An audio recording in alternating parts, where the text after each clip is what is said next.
നമസ്കാരം പ്രിയ പ്രേക്ഷകർക്ക് anti virus YouTube ചാനലിന്റെ പുതിയൊരു എപ്പിസോഡിലേക്ക് സ്വാഗതം. 75ന്റെ നിറവിൽ നമ്മുടെ പ്രധാനമന്ത്രി. ഗോത്ര കലാപം തൊട്ട് ഉയർന്നു കേട്ട പേര് നരാധമൻ, മരണത്തിന്റെ വ്യാപാരി എന്നെല്ലാം വിളിച്ചോതി ഈ രാജ്യത്തിലെ ജനങ്ങളെ ഭയചകിതരാക്കി നിർത്തിയിരുന്ന കുറെ പേർ ഈ നാട്ടിലുണ്ടായിരുന്നു. നരേന്ദ്രമോദി ഭാരതത്തിന്റെ പ്രധാനമന്ത്രിയായാൽ അറബ് രാജ്യങ്ങൾ നമുക്ക് പെട്രോൾ തരില്ല എന്ന് പറഞ്ഞ ഒരു കൂട്ടം മതേതര നാറികളും ഈ രാജ്യത്തുണ്ടായിരുന്നു. ഈ രാജ്യത്തിന്റെ അതിർത്തികളെല്ലാം തുറന്നിട്ട അമ്പലങ്ങൾ പോലെ ആർക്ക് വേണമെങ്കിലും എപ്പോ വേണമെങ്കിലും കയറി വരാമെന്ന രീതിയിൽ നിന്നിരുന്ന ഒരു രാജ്യത്തിന്റെ ഭരണകൂടം ഇവിടെ ഉണ്ടായിരുന്നു. ബംഗ്ലാദേശിൽ നിന്നും പാകിസ്ഥാനിൽ നിന്നെല്ലാം നുഴഞ്ഞു കയറിയ ഭീകരവാദികൾ ഈ രാജ്യത്ത് വിതച്ച നാശം വളരെ വലുതായിരുന്നു. രാജ്യത്തിന്റെ സാമ്പത്തിക ഭദ്രത തകർന്നടിഞ്ഞുകൊണ്ടിരുന്നു. രാജ്യത്തിലെ ജനങ്ങളുടെ സുരക്ഷിതത്വവും തകർന്നുകൊണ്ടിരുന്നു. രാജ്യത്തിന്റെ എല്ലാ വ്യവസായ മേഖലകളും സ്തംഭിച്ചുകൊണ്ടിരുന്നു. രാജ്യത്തിന്റെ പുരോഗതി തന്നെ നിശ്ചലമായിക്കൊണ്ടിരുന്ന ഒരു ഘട്ടത്തിൽ 2014 അതിശ്രേഷ്ഠനായ ഒരു വ്യക്തി ഭാരതത്തിന്റെ പ്രധാനമന്ത്രിയായി.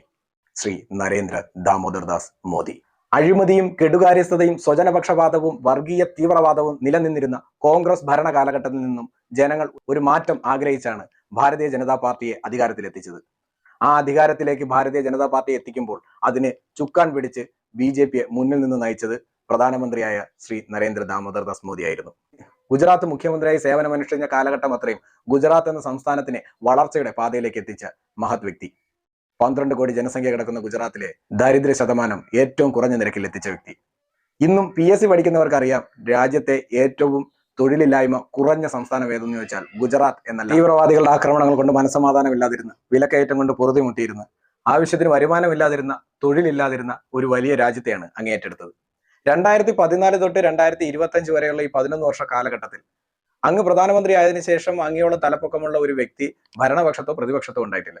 പക്ഷെ ഇപ്പോൾ ഈ രാജ്യത്തിന്റെ, ഈ ലോകത്തിന്റെ തന്നെ എല്ലാം പ്രധാനമന്ത്രി നരേന്ദ്രമോദിയാണ്. അങ്ങ് പ്രധാനമന്ത്രി ആയതിനു ശേഷം സാധാരണ രീതിയിലുള്ള ഒരു പ്രധാനമന്ത്രി ആയിരിക്കും എന്ന് ജനങ്ങൾ ചിന്തിച്ചിരിക്കുമ്പോഴാണ് എല്ലാവർക്കും ബാങ്ക് അക്കൗണ്ട് വേണം എന്ന ആശയത്തോടു കൂടി ജൻധൻ അക്കൗണ്ടുകൾ ആരംഭിച്ചത്.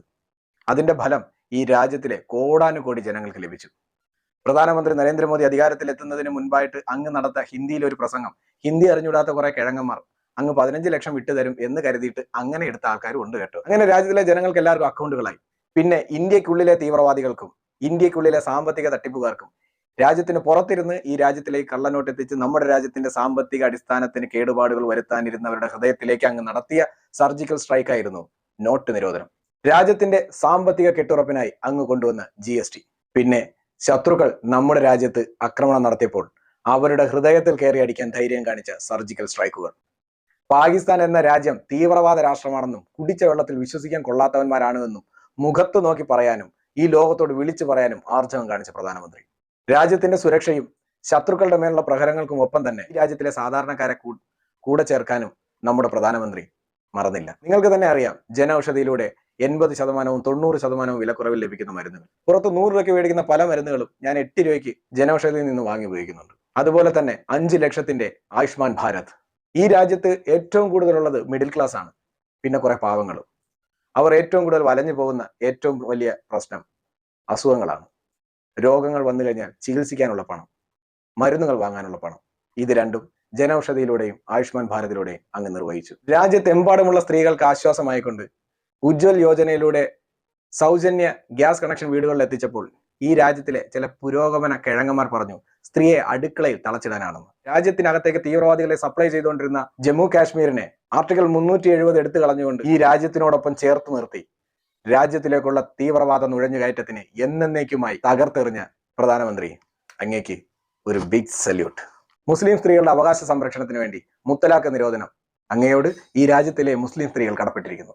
എല്ലാം BJPയുടെ തന്ത്രങ്ങളാണ്, ഒരിക്കലും പണിയാൻ പോകുന്നില്ല, ഒരിക്കലും ഉയരാൻ പോകുന്നില്ല എന്ന് ഇവിടെയുള്ള ചില കിഴങ്ങന്മാർ പറഞ്ഞപ്പോൾ യശസ്സോടുകൂടി അയോധ്യയിൽ ശ്രീരാമക്ഷേത്രം ഉയർത്തിയ പ്രധാനമന്ത്രി. രാജ്യം കോവിഡിന്റെ കൈകളിൽ അമർന്നപ്പോൾ ഈ രാജ്യത്ത് ഒരു പട്ടിണി മരണം പോലും നടക്കാതിരിക്കുവാനും എല്ലാവർക്കും ആവശ്യമായ ഭക്ഷണം എത്തിക്കാനും അങ്ങ് നടപ്പിലാക്കിയ ഗരീബ് കല്യാൺ യോജന എത്ര പ്രശംസിച്ചാലും ആർക്കും മതിവരാത്ത ചിന്തയാണ്. അങ്ങയുടെ സ്ഥാനത്ത് കോവിഡ് വന്ന സമയത്ത് കോൺഗ്രസോ രാഹുൽ ഗാന്ധിയോ ആയിരുന്നെങ്കിൽ ഈ രാജ്യം പട്ടിണി കടന്ന് മരിച്ചേനെ. കോവിഡ് വന്ന് ഈ രാജ്യത്തിന്റെ ജനസംഖ്യ എത്രയോ നശിച്ചു പോയേനെ. പക്ഷേ അപ്പോഴും അങ്ങേ അവർ ആക്രമിച്ചുകൊണ്ടേയിരുന്നു. 65 വർഷം കൊണ്ട് ഈ രാജ്യത്ത് കോൺഗ്രസ് വിജയകരമായി നടത്തിക്കൊണ്ടിരുന്നത് അവരുടെ അഴിമതി മാത്രമാണ്. ഏത് റോഡ് പണിതാലും ആഴ്ചകൾക്കുള്ളിൽ തകരുന്ന, ഏത് പാലം പണിതാലും തകർന്നു വീഴുന്ന, ഏത് പദ്ധതിക്ക് തറക്കല്ലിട്ടാലും 50, 60 വർഷം കൊണ്ട് മാത്രം പൂർത്തിയാക്കാൻ കഴിയുന്ന ഒരു സർക്കാർ സംവിധാനം നിലനിന്നിരുന്ന ഈ നാട്ടിൽ കഴിഞ്ഞ 10 വർഷം കൊണ്ട് അങ്ങ് പണിത് കൂട്ടിയത് 60,000 കിലോമീറ്റർ മേൽ നാഷണൽ ഹൈവേകളാണ്. പ്രധാനമന്ത്രി ഗ്രാമീൺ സഡക് യോജനയെ പറ്റി പറയുകയും വേണ്ട. രാജ്യത്തിന്റെ മുക്കിലും മൂലയിലും അതെത്തി.